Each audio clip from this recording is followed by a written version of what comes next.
One of the areas of advancement in perinatal care, maternal care, and newborn care has come with the management of HIV-infected mothers and their infants.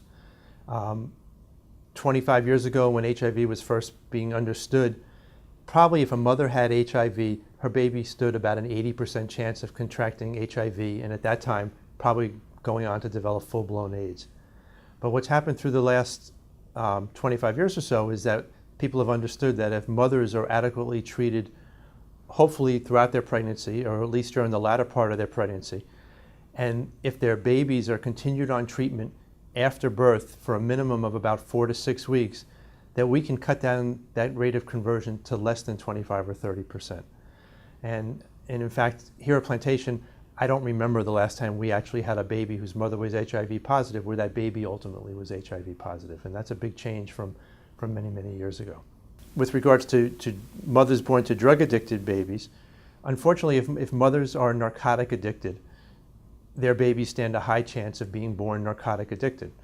And when a baby is delivered, even if the mother continues to take drugs, since the mother and the baby are no longer attached to each other, you're essentially telling the baby, you're going cold turkey now, you're not getting any more drugs.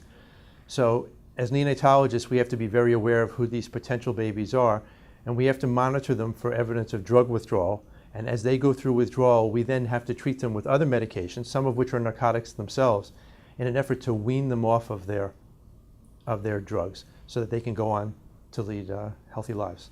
If moms don't admit to using drugs and there's no known history, it's often difficult to know who's using drugs. Drug use crosses all races, all religions, all socioeconomic classes, so you can't just say, oh, this mom does it because she's this. The staff in labor and delivery has been trained to look for certain behaviors in moms to raise their suspicion that perhaps mom is a substance abuser.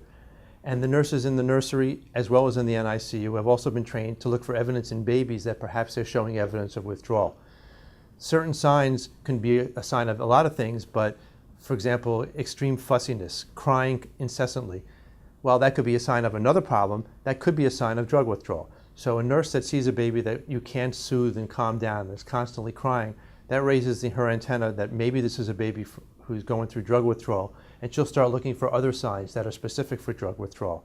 We have a scoring system, and if a baby whose score becomes elevated, that's reason to notify the pediatrician or the neonatologist that perhaps we have a baby that's going through drug withdrawal. Babies that go through withdrawal are at high risk by definition, and withdrawing a baby from narcotics is unfortunately a slow, time-consuming process. It can take 2 to 6 weeks to get a baby who's addicted to narcotics at birth off of those narcotics. But when we get them off, they have successfully weaned. And unlike an adult, they don't have access to drugs where they can run out on the street and buy them, themselves the next day. So the hope is that once you have them off, no one's going to be feeding them narcotics and that they'll remain off.